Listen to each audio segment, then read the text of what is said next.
manufactured before production was halted, more than 1,600 were returned and deemed unusable. But don't think that means you'd be safe from automatic gunfire. Given that the theater of warfare had changed since the trenches of World War I, infantry in the Second World War didn't need long-range bolt-action rifles, except for certain specialists like snipers. Instead, because this war was being fought on a far different playing field, the ways in which soldiers used their weapons and what they required of these weapons also changed. Instead of shooting at an enemy dugout 2,000 yards away, closer range combat meant that newer guns only needed an effective range of around 400 yards, with a less powerful cartridge. Stop us when you see where we're going with this. While the kind of fully automatic rifles you worryingly might see at your local Walmart was still a little way off from development, there was another breed of rapid-firing weapon that you would not want to be on the receiving end of. Meet the humble submachine gun, or SMG, if you're one of the people who get touchy about things like that. By far the most common, and we're sure some would even argue iconic, of the Nazis' World War II submachine guns was the MP40. Widely distributed among the Axis powers and equipped with a 32-round magazine. Between 1940 and the end of the war, in 1945, an estimated 1.1 million of these weapons were produced, and they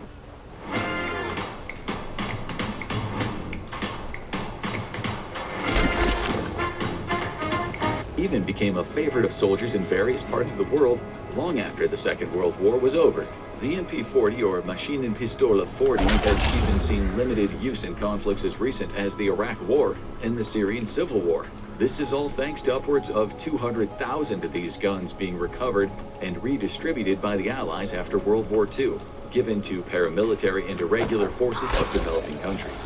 They were used heavily by Nazi infantry troops, as well as by the paratroopers and armored vehicle crews all across the eastern and western fronts. And as for you and your fellow Allied soldiers, well, you can't even correctly identify this weapon, as the MP40 was erroneously referred to as the Schmeisser by the Allies, after weapons designer Hugo Schmeisser. While he was responsible for designing the MP18, the first ever mass-produced submachine gun, Hugo Schmeisser had nothing to do with designing the MP40, which was designed by Heinrich Böhmer and inspired by its predecessor, the MP38.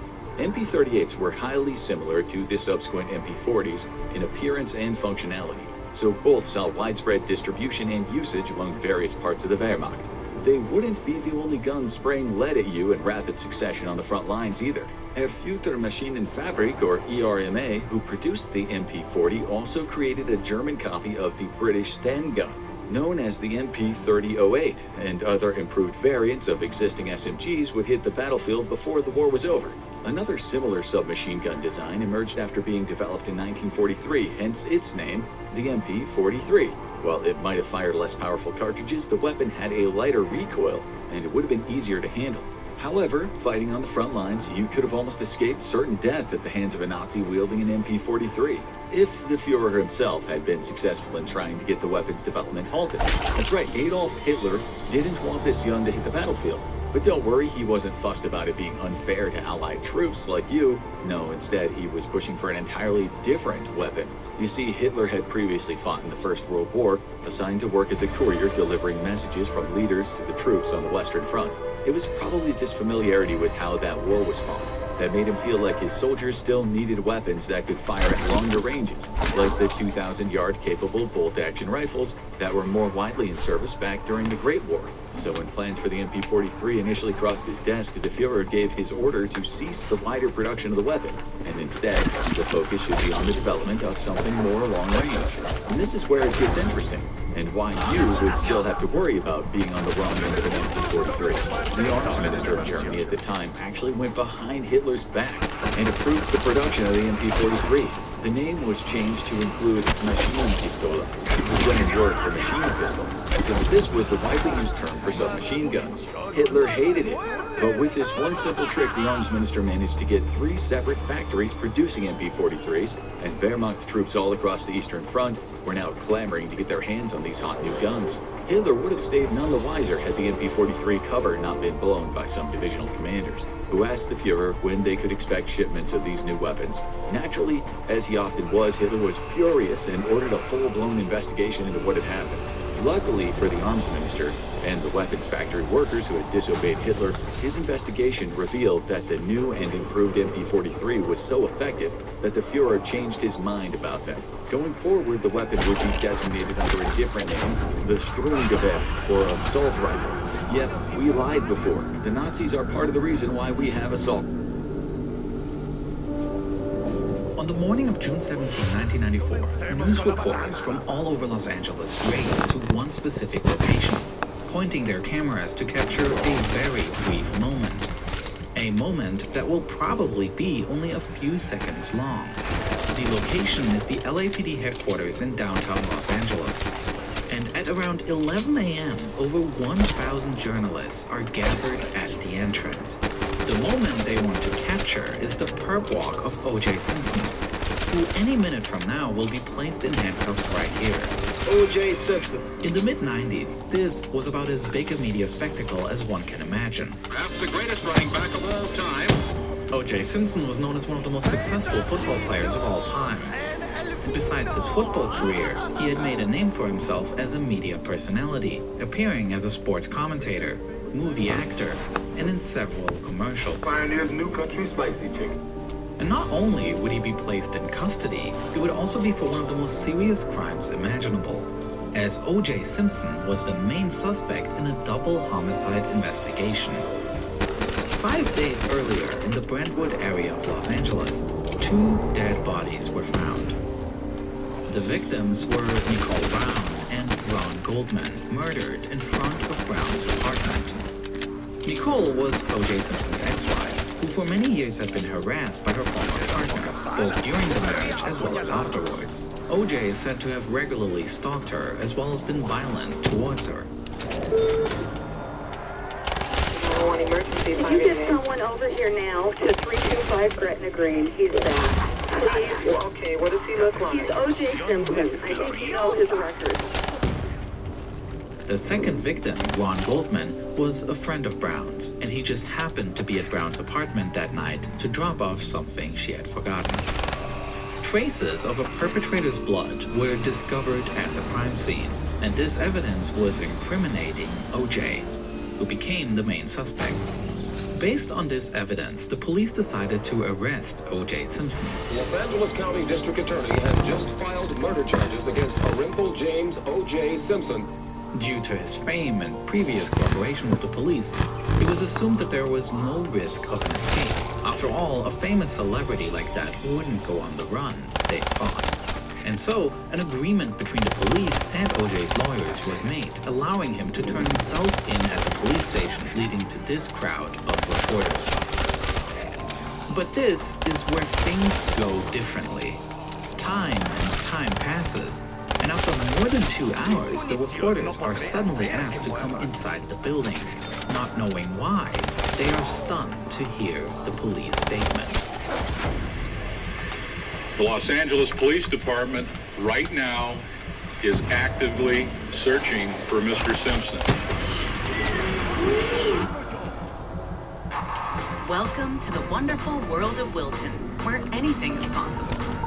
A place where you're free to dare, create, and dream a little sweeter. Where a simple recipe becomes an outlet for imagination. A swirling display of passion and fun colliding. Where an afternoon of baking and decorating becomes a colorful, well-deserved escape. So go ahead, create, share, and fearlessly enjoy every moment.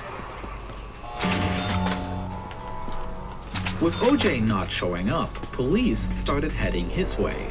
O.J. Simpson had spent the night and morning in the San Fernando Valley, at the house of lawyer Robert Kardashian, with whom he maintained a long friendship.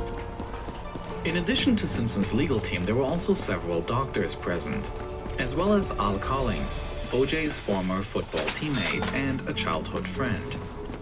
When the police officers arrived, they first met O.J.'s lawyers, who were agreeing to O.J. coming down to be arrested. Greeted them. They were very polite and courteous. They told us that they would follow normal procedure, handcuff O.J. and take him to the police station, and they agreed that we would be able to accompany him. At that time, it was suggested that Dr. Fairstein go up and tell him that he was going to be transported in handcuffs into custody. It was at that time when Dr. Fairstein went in the room to alert him that we discovered for the first time that OJ was not present. Al Cowlings was not present. With the two men gone, the only thing that was found in the room were 3 letters that OJ left behind, which to most people seemed to indicate that he was planning on taking his own life. One letter was addressed to his children, the other to his mother, and one to the general public. A letter which Robert Kardashian read aloud to reporters only a few hours later. I think of my life and feel I've done most of the right things. So why do I end up like this? I can't go on. One of the most famous personalities in the city and the country has disappeared, and almost at the same time as the police, thousands of reporters became aware of it and head on a search. It is the beginning of a race of who can track down O.J. Simpson first. What no one knows at this point is that O.J. is not hiding in any home, but is on the road. At this time, O.J. is sitting in the passenger seat of a white Ford Bronco, while Cowlings, who owns the car, is driving, heading down south on the 405 freeway. The destination they picked is the Ascension Cemetery, located in Orange County, a place where the two of them had been to only a few hours earlier. On June 16, the day before this escape, the funeral of Nicole Brown Simpson took place right here. Even though there were already increasing doubts about O.J.'s innocence at the time, as the ex-husband of the victim, he attended the memorial service. The mourning ex-husband, the grieving father, the focus of a murder investigation. Now, a day later, O.J. wanted to go back to her grave, presumably to harm himself right there. When the two arrive at the cemetery, they realize that it will not be possible to go to the gravesite without being recognized. Did you go to her grave? Yes. Well, we never made it there because there was a police car blocking the entrance. They wouldn't let you in? Well, AC saw him and avoided going in. Unsure on what to do next, Cowlings parks the car near the cemetery. According to his own statement, O.J. wanted to wait for the police to leave so he could still go to the grave. While they were waiting, they turn on the radio, and they notice that there are reports on almost all frequencies about a large-scale search for the two. Presumably, in order not to be recognized, O.J. now moves from the passenger seat to the back seat and lies down. And he instructs Cowlings to drive back up north, heading to his house, with the goal of meeting his mother there.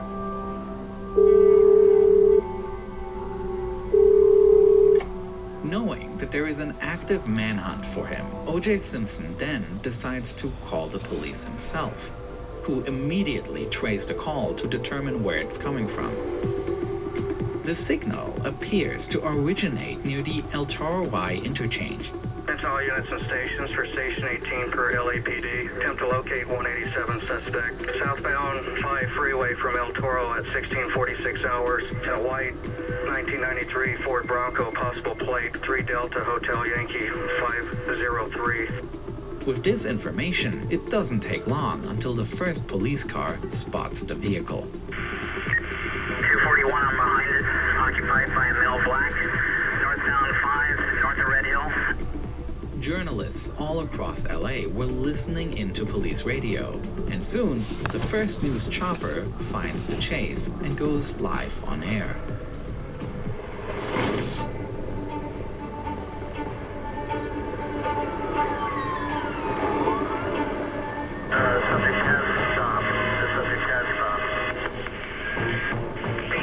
Subject has stopped just past 17th northbound I-5. Here 18-315, we have a traffic break northbound I-5, just north of 7. He's continuing now, he is continuing. Though Cowlings doesn't stop, he also doesn't try to outrun the police, traveling a mere 30 miles per hour. Due to the slow speed of the chase and the fact that no new cars can catch up from behind the police, the traffic around the Bronco drops significantly. They seem to have cleared the freeway pretty much like they do when you see a presidential motorcade. However, things are completely different in the airspace over the highway, where more than 9 different news helicopters are now broadcasting the chase to homes and sports bars all across the nation. As Cowlings continues to follow the highway, he then calls 911, trying to negotiate with the police. 911, what are you reporting? This is AC. I have OJ in the car.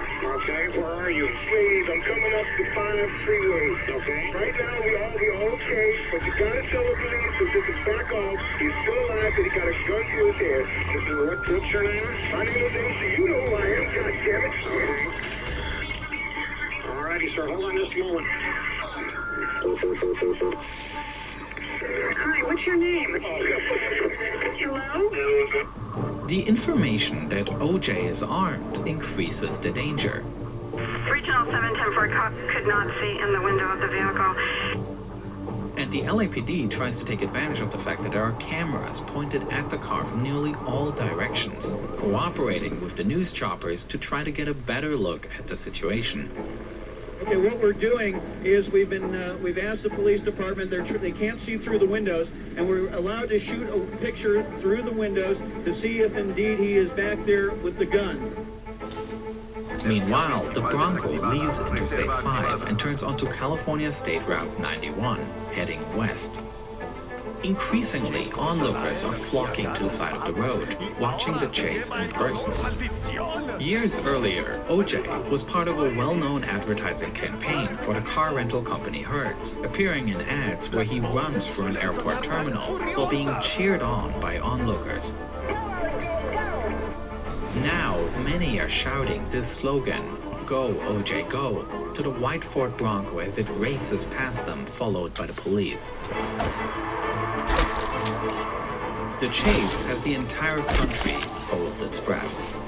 As it is Friday evening, with several major sporting events taking place, TV viewership is already quite high. Now, OJ's chase catapults this to a completely new level. Sports broadcasts were either paused completely or relegated to a small frame at the edge of the screen. Some sports commentators who personally knew OJ even took the opportunity to appeal to him directly, encouraging him to give up. No game on a sports field could surpass the excitement of what was currently taking place on the streets of Los Angeles. For comparison, the most watched television event of that year, 1994, was the Super Bowl in January with 90 million viewers, which actually was the 3rd most viewed Super Bowl ever at the time. But the OJ chase sets a new record. If you take the various broadcasts together, 95 million Americans are watching this chase. Looking at history, this means it was the 6th most watched broadcast on US television till that point, which is especially remarkable considering that almost all other events on this list were announced and advertised weeks and months prior, while this event happened on the spot. Meanwhile, the white Ford Bronco turns again and switches to Interstate 405, now heading further north. Ready to try sheet music the new way?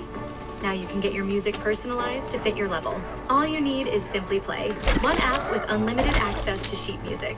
No restrictions. Easily find and discover songs across genres and your musical taste. Don't just take our word for it, see for yourself. Download Simply Play for your next piano session.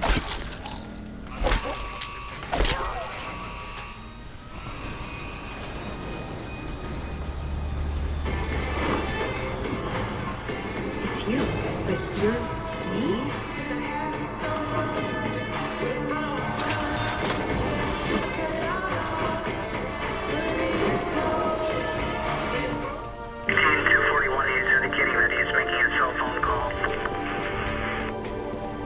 Knowing that OJ is using his cell phone while driving, LAPD detective Tom Lang remembers that he had written down OJ's number and decides to call it. To his surprise, OJ picks up. Okay, we're gonna do like sweaty. I'll give you what I'll give you me. I'll give you my whole body. That's okay. To get to my house. OJ picks up. Just let me get to my house. Okay, we're gonna do that. Like sweaty. I'll give you what I'll give you me. I'll give you my whole body. Okay. I need to get to my house. Okay. We're gonna do that. Just throw the gun out the window. We're not gonna bother you. We're gonna let you go up there. Just throw it out the window, please. You're scaring everybody. OJ, you there? As OJ and Cowlings approach the Brentwood neighborhood where OJ's house is located, the car leaves the freeway and makes its way through the more narrow streets. On the phone, Lang tries to calm down a dangerous OJ Simpson, repeatedly mentioning his children and his family. You're listening to me, I know you. You're thinking about your kids right now, aren't you? Aren't you? They're thinking about you. They're thinking about you. So is your mother. Your mother loves you. I'm the only one that deserves. No, you don't deserve that. You do not deserve to get hurt. You do not deserve to get hurt. Don't do this. All I did was love Nicole. All I did was love her. I understand. I love everybody. I'm trying to show everybody my whole life that I love everybody. We know that. And everybody loves you. Lang increasingly flatters the celebrity and makes it about OJ himself, calling him by his football nickname, the Juice. Juice, don't give in now. You've been a man all your life. You're admired. Don't give it up. At 7:57 p.m., still unstopped by the police, the Ford Bronco arrives at OJ's house. Cowlings pulls into the driveway and parks. As they come to a stop, Jason, OJ's son, runs straight towards the car, seemingly shouting through the driver's window. Who is that there? Just talk to you. The police officers who were in the house were worried that this could escalate the situation, and they step in to lead Jason away from the car. On the call audio, you can now hear Cowlings as he is trying to stop OJ from harming himself.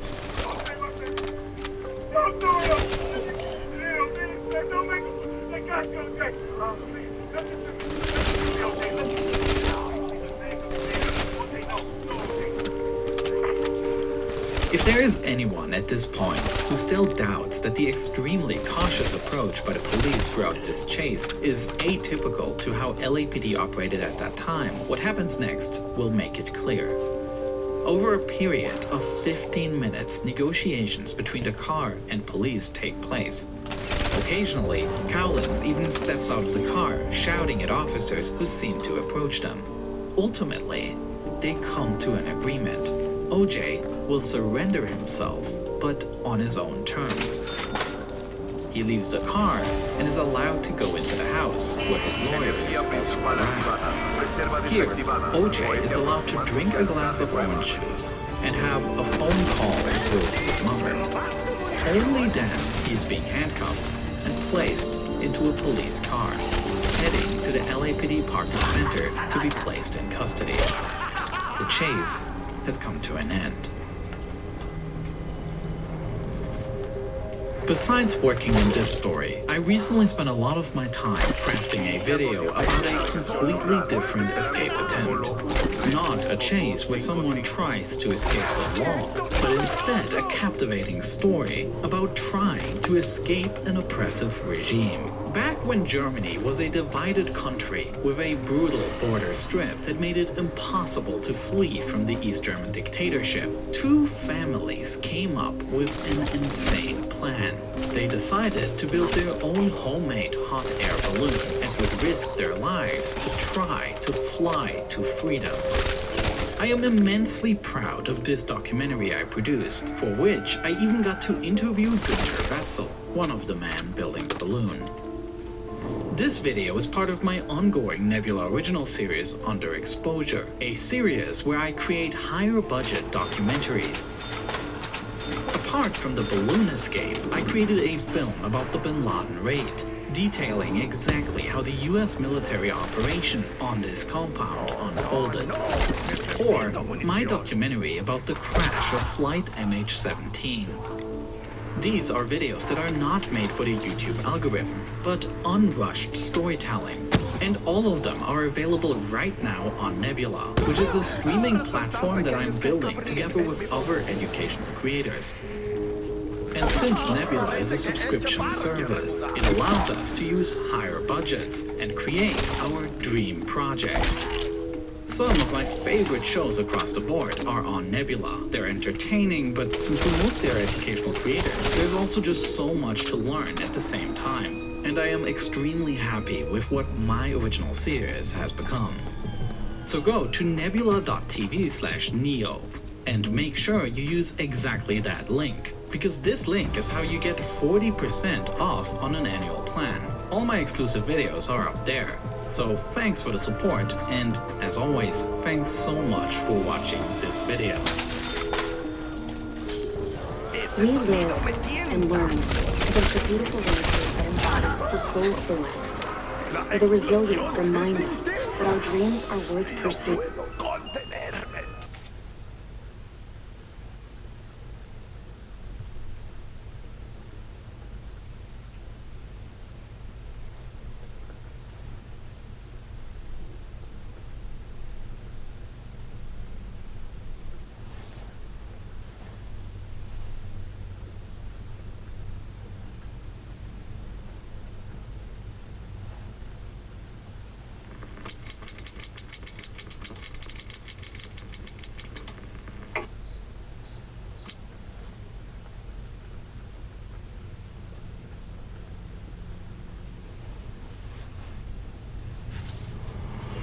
What would actually happen if Donald Trump becomes US president again? We will clean out all of the corrupt actors in our national security and intelligence apparatus. We've gone through his manifesto and his party's election program. We've analyzed his interviews and countless campaign speeches. For those who have been wronged and betrayed, I am your retribution. I am your retribution. He says, "You're not going to be a dictator, are you?" I said, "No, no, no, other than day one. We're closing the border. And we're drilling. And we took a look at the controversial Project 2025. What's all that really about? Project 25 has absolutely nothing to do with it. One thing is certain. If Trump wins on November 5th and follows through on what he's promised, the United States of America would change.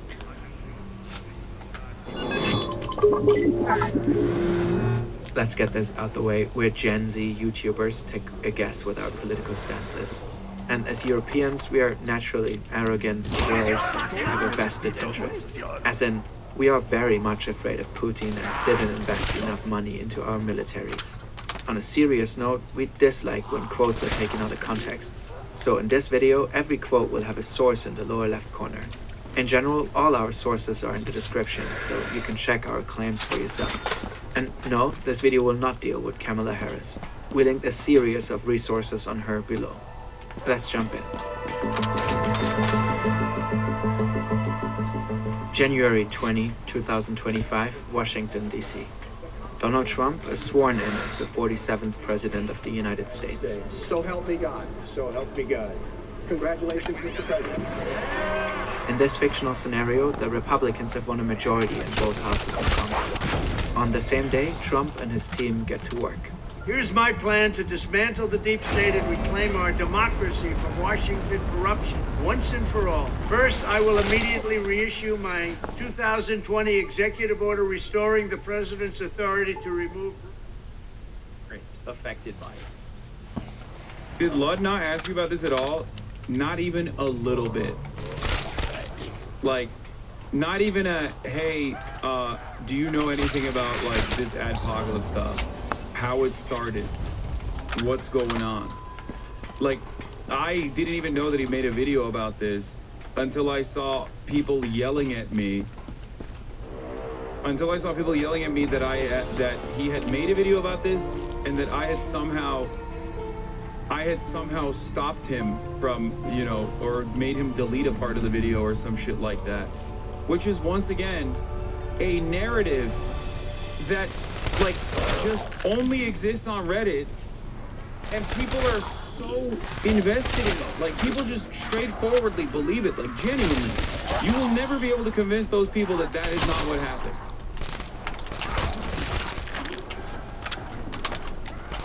And it's so crazy. Hassan Anan is real. Más pedazos de cuerpos, es maravilloso. Bro always snubs you. He's like a weird friend of me. No, it's fine. He probably, I get it. Like, I understand why he, you know, probably didn't want his opinion on the matter to be tainted or tarnished. People develop fanfic before you knew about the vid? Yeah. I'm reminded of the time when I was in Australia, responding to a fucking chatter that was saying something dumb, and I was like, I'm gonna kill myself, okay?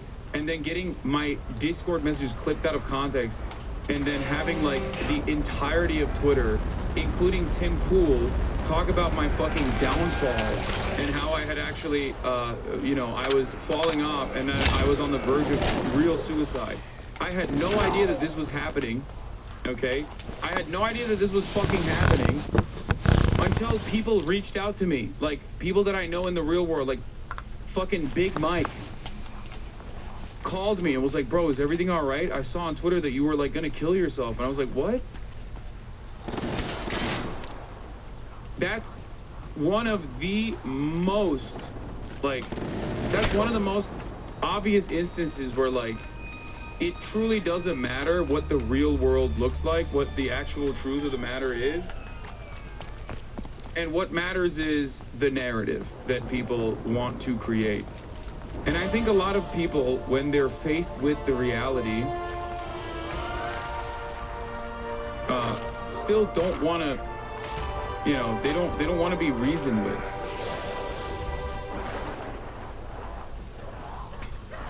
They just want to continue along with this narrative that I had objectively fallen off.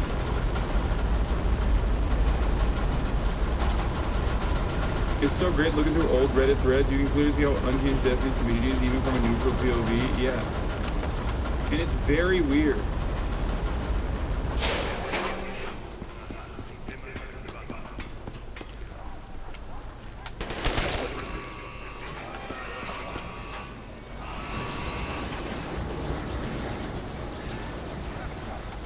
It's a very odd circumstance where, like, people would come and debate me in my chat to be like, no, you actually do want to kill yourself.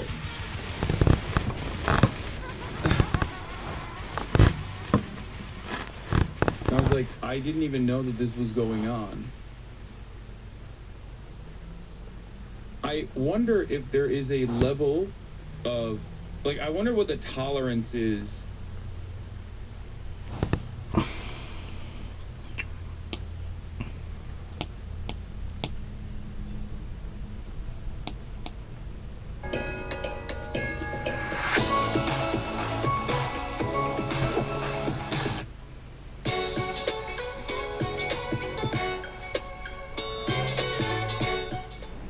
Hi people, it's Dion here. Welcome back to another video. In today's video, I'm going to be showing you guys how to send mass text messages over your iPhone's messaging application using shortcuts. Now the reason why I make here, and we're going to go ahead and hit done. A message is sent. And I'm going to select this person, maybe this person.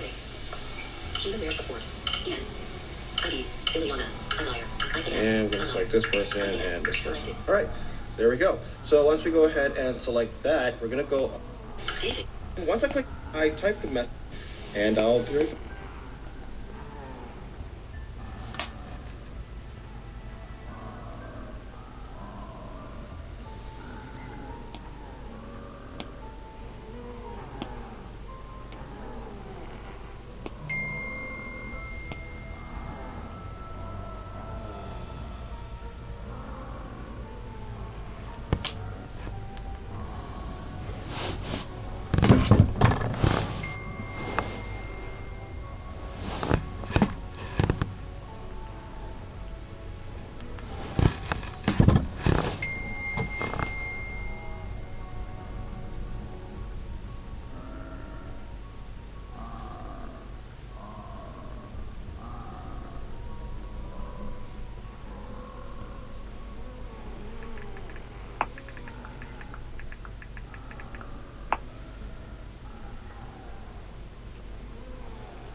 Capture your winter adventures with Nice Ride photography.